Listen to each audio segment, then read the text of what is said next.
मैं Ram Swaroop Saini arms online class में आपका स्वागत करता हूं। विद्यार्थियों, हमारी जो 11th कॉमर्स है उसका चैप्टर नंबर 2 चल रहा था और उसमें से हमने अति लघुतरात्मक प्रश्नों पर चर्चा कर ली थी। आज हम चर्चा करेंगे लघुतरात्मक प्रश्नों पर और चर्चा में भी जो अति महत्वपूर्ण प्रश्न होंगे उन्हीं पर चर्चा करेंगे। विद्यार्थियों, क्वेश्चन आता है कि एक व्यवसाय होता है, उसमें किन किन क्रियाओं का समावेश होता है।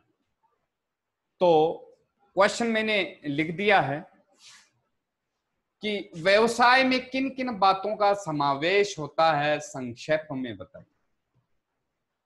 औरली ही मैं बता देता हूं कि एक व्यवसाय में किन किन क्रियाओं का समावेश होता है। विद्यार्थियों, व्यवसाय में निम्नलिखित क्रियाओं का समावेश होता है, जिसमें से पहला है मानवीय क्रियाएं। विद्यार्थियों, वैसे तो जब चैप्टर चल रहा था तो उस समय मैंने बताया था कि व्यवसाय की एक विशेषता आई थी मानवीय क्रिया। विद्यार्थियों, व्यवसाय में जितनी भी क्रियाएं होती है वो मनुष्य द्वारा संपादित की जाती है, अर्थात मनुष्य के द्वारा की जाती है। हाँ, इन व्यवसाय में हम इनकी मदद जरूर ले सकते हैं, लेकिन जानवर या पशु पक्षी खुद उन क्रियाओं को नहीं कर सकते। इसीलिए व्यवसाय में जितनी भी क्रियाएं होती है वो मानवीय क्रियाएं होती है, अर्थात इन क्रियाओं को पशु पक्षी नहीं कर सकते। इसीलिए इसको ये कहा जाता है कि व्यवसाय की जितनी भी क्रियाएं होती है वो मानवीय क्रियाएं होती है। उसके बाद में दूसरा आता है सामाजिक क्रियाएं। अब विद्यार्थियों, व्यवसाय जो होता है वो कहां स्थापित किया जाता है? व्यवसाय कहां स्थापित किया जाता है? तो विद्यार्थियों, व्यवसाय तो समाज में ही स्थापित किया जाता है, ठीक है। और समाज ही उसकी वस्तु तथा सेवाओं का क्या लेते हैं, उपभोग करते हैं या काम में लेते हैं। तो विद्यार्थियों, इसकी दूसरी दूसरी क्रिया है वो सामाजिक क्रियाएं हैं, क्योंकि एक जो व्यवसाय है, व्यवसाय समाज में स्थापित होता है और समाज में ही व्यवसाय को वस्तु तथा सेवाओं का, उत्पादनों का क्रय और विक्रय किया जाता है। तो समाज में मतलब इस व्यवसाय में क्या होता है, इसी वजह से सामाजिक क्रियाएं इसमें सम्मिलित की जाती है, सामाजिक क्रिया। तीसरा है वस्तुओं और सेवाओं के उत्पादन एवं वितरण से लाभ कमाने की क्रियाएं।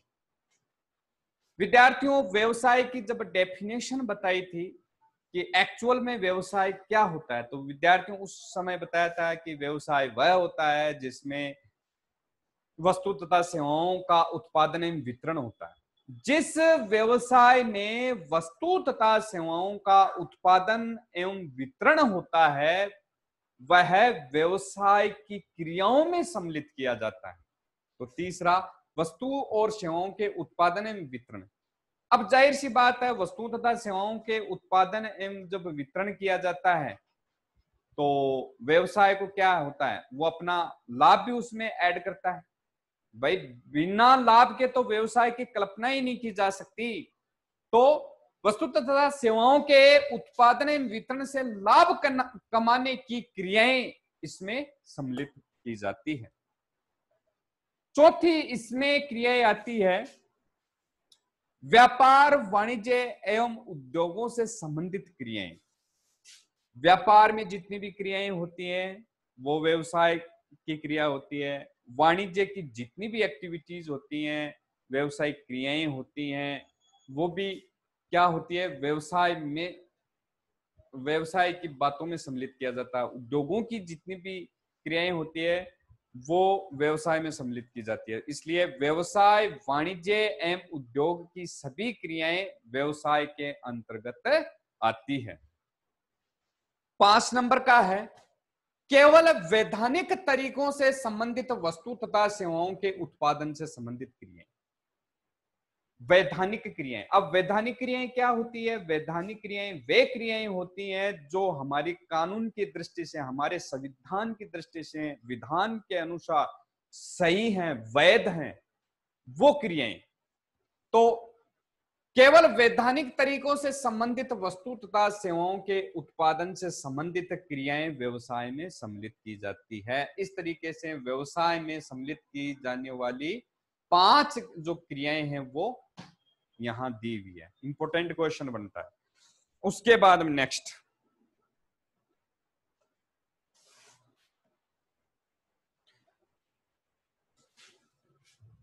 आगे नेक्स्ट हम बात करेंगे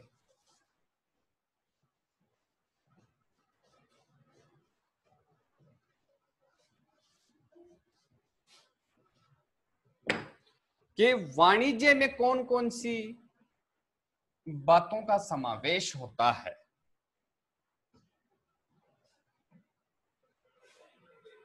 लिखो, चलो वाणिज्य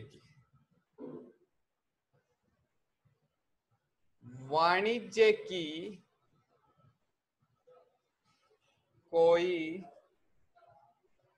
4 विशेषताओं का उल्लेख कीजिए।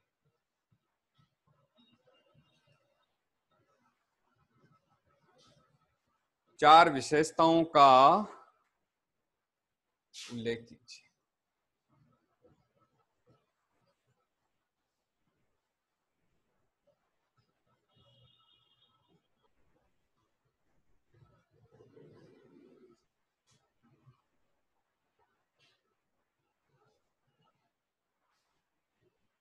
अब विद्यार्थियों, वाणिज्य क्या होता है?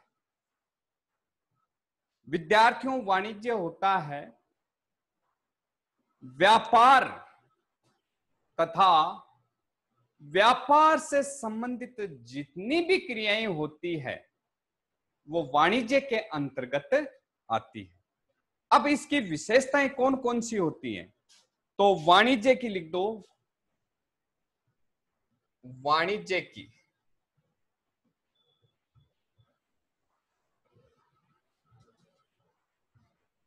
4 विशेषताएं।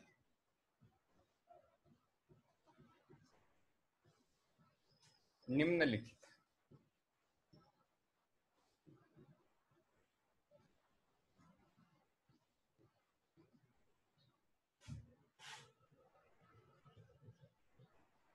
जिसमें पहली विशेषता है कि वाणिज्य व्यवसाय का एक अभिन्न अंग है। वाणिज्य व्यवसाय का एक अभिन्न अंग है।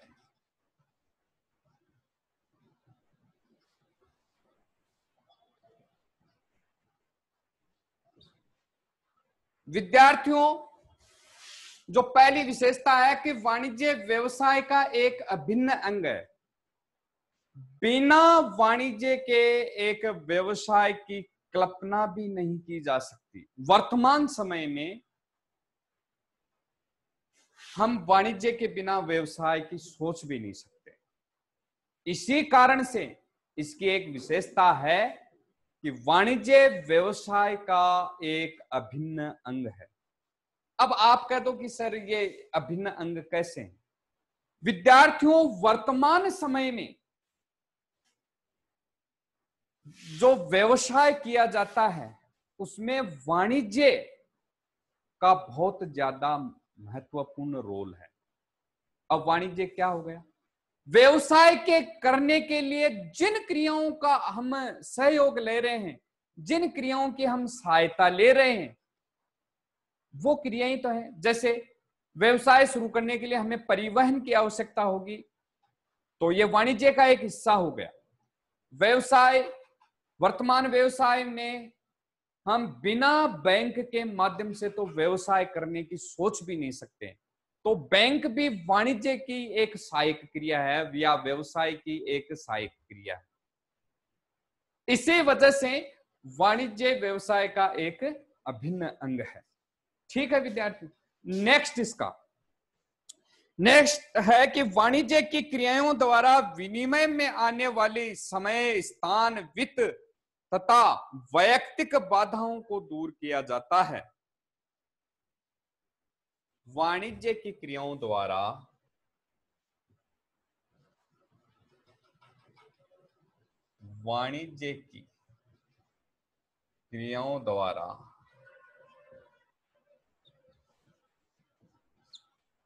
व्यवसाय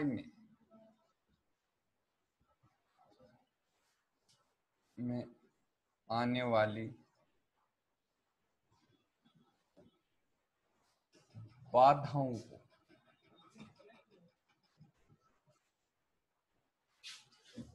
दूर किया जा सकता है।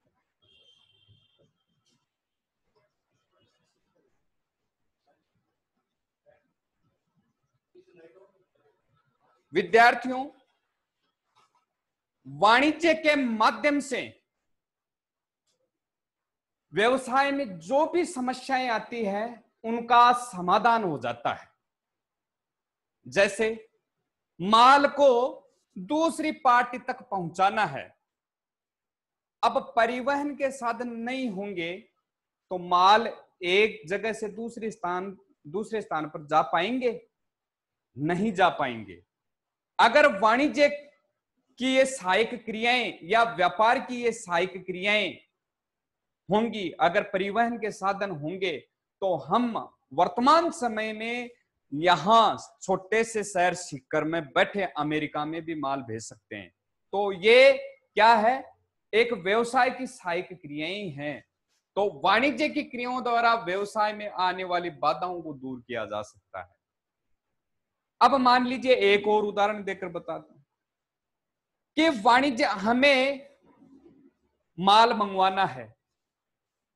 अब माल मंगवाएंगे तो अब माल का ऑर्डर देने के लिए हमारे पास क्या साधन है, क्या कौन से तरीके से हम अगली थर्ड पार्टी या माल का ऑर्डर किसी फैक्ट्री या कंपनी में देंगे? तो विद्यार्थियों, इसके लिए हम क्या करेंगे? या तो हम मोबाइल का यूज करेंगे या हम पत्र के माध्यम से हम संपर्क करेंगे माल के लिए। तो विद्यार्थियों, वर्तमान समय में पत्र के द्वारा अगर हम माल का ऑर्डर देते हैं तो उसमें विलंब होता है, टाइम लगता है। तो हम मोबाइल के माध्यम से माल का ऑर्डर दे सकते हैं और उस ऑर्डर के द्वारा माल हमें निश्चित समय पर प्राप्त हो जाएगा। तो ये माल का ऑर्डर देना जिस माध्यम से हुआ है वो क्या है? व्यापार की सहायक क्रिया है, वाणिज्य का एक अभिन्न अंग है। तो वाणिज्य की क्रियाओं द्वारा व्यवसाय में आने वाली बाधाओं को दूर किया जा सकता है। फिर आपका आता है उसमें, चलो आगे नेक्स्ट भी है, वाणिज्य उत्पादकों या नियमित तथा उपभोक्ताओं को के बीच कड़ी का कार्य करता है। वाणिज्य उत्पादकों या निर्माताओं या उपभोक्ताओं के बीच एक कड़ी का काम करता है। क्या करता है? एक कड़ी का काम करता है। वाणिज्य उत्पादकों या निर्माताओं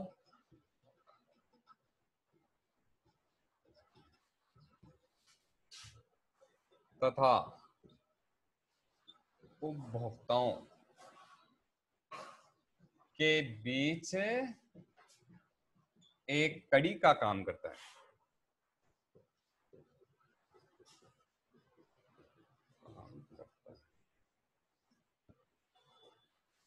वाणिज्य उत्पादक जो वस्तुओं का उत्पादन करता है या निर्माता है होता है, या व्यापारी भी कह सकते हैं, तथा उपभोक्ताओं के बीच एक कड़ी का काम कौन करता है? वाणिज्य करता है। ठीक है, एक 4 नंबर का और भी ले लेते हैं। 4 नंबर का हम इसमें ले सकते हैं कि वाणिज्यिक क्रियाओं की आवश्यकता तब होती है जबकि उद्यमी अपनी आवश्यकताओं से अधिक वस्तुओं का उत्पादन करते हैं। वाणिज्यिक क्रियाओं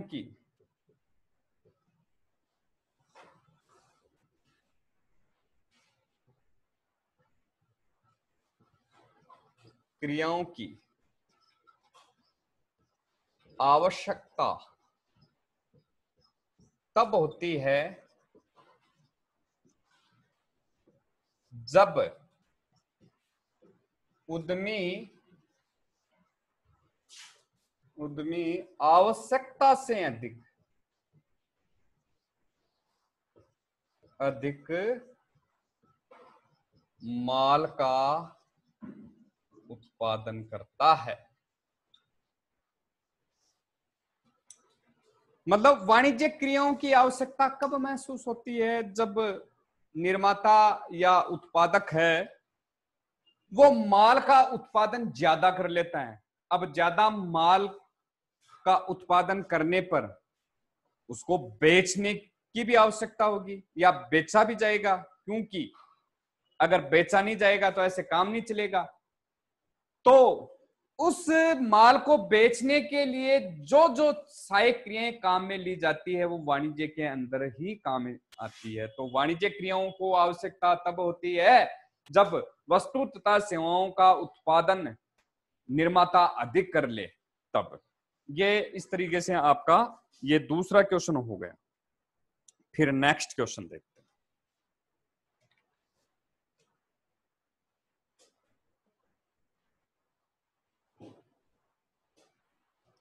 अब है एकल व्यापार की स्थापना कब उपयुक्त रहती है?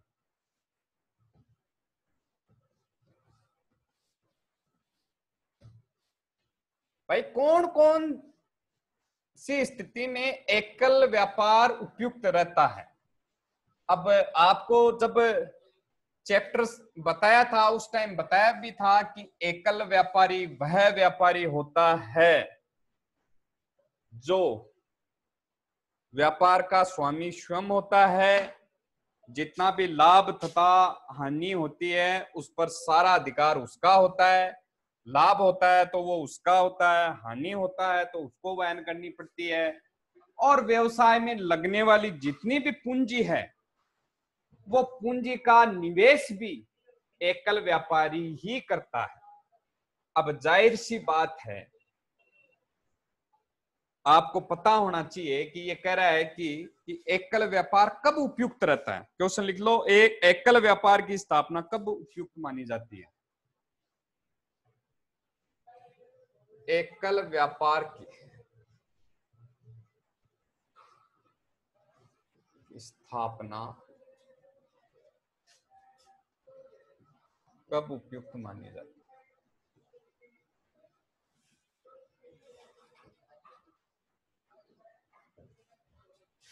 उत्तर, एकल व्यापार में जब एक व्यवसायी के पास पूंजी कम है, तब कम पूंजी जब होती है तभी एक एकल व्यापार शुरू किया जा सकता है। अधिक पूंजी होती है तो व्यापार का स्तर भी क्या हो जाता है? बड़ा हो जाता है। तो जब पूंजी की कम आवश्यकता हो, जब पूंजी की कम आवश्यकता हो,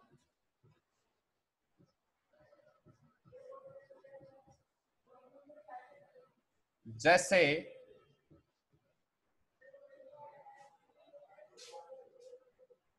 चाय, नाई तथा दूध वाला, ठीक है।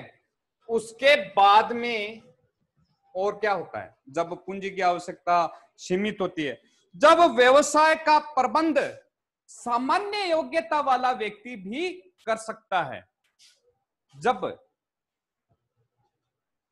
जब व्यवसाय का प्रबंध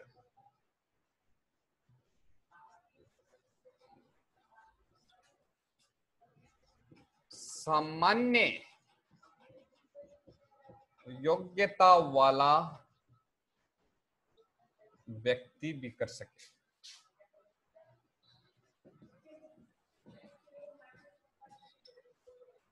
अब एक नॉर्मल योग्यता वाला व्यक्ति एक एकल व्यापारी को आसानी से हैंडल कर सकता है।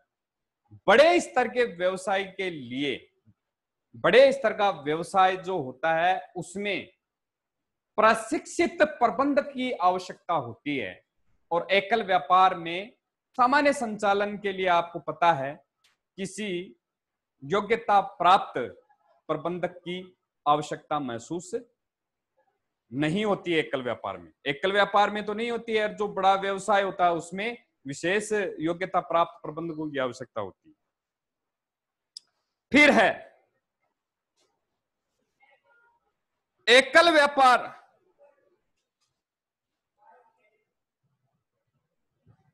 एकल व्यापारी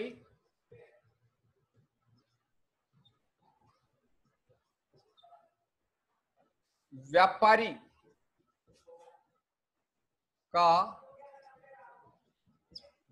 उपभोक्ताओं से व्यक्तिगत संपर्क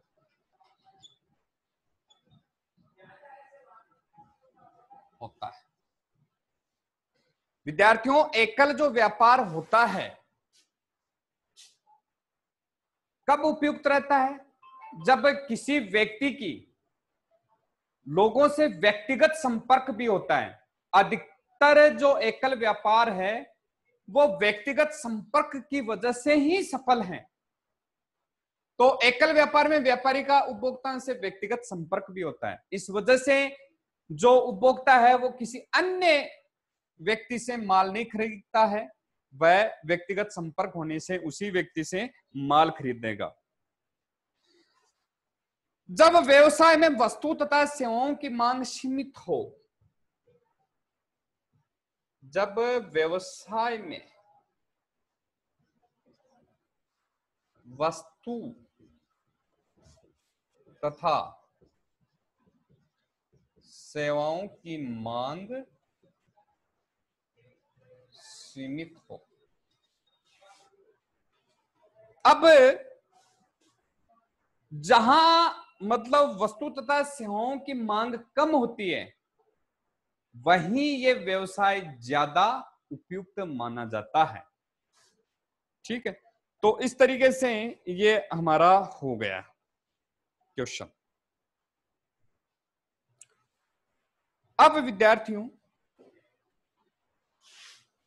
3 क्वेश्चन हो गए, तीनों को आपको अच्छी तरह से देखना है और हो सके तो एक कॉपी में रिटर्न वर्क करना है इसको। ठीक है, 2 चैप्टर हमारे कंप्लीट हो गए हैं, फर्स्ट वाला और सेकंड वाला। तो विद्यार्थियों आज की ऑनलाइन कालांश में इतना ही। धन्यवाद।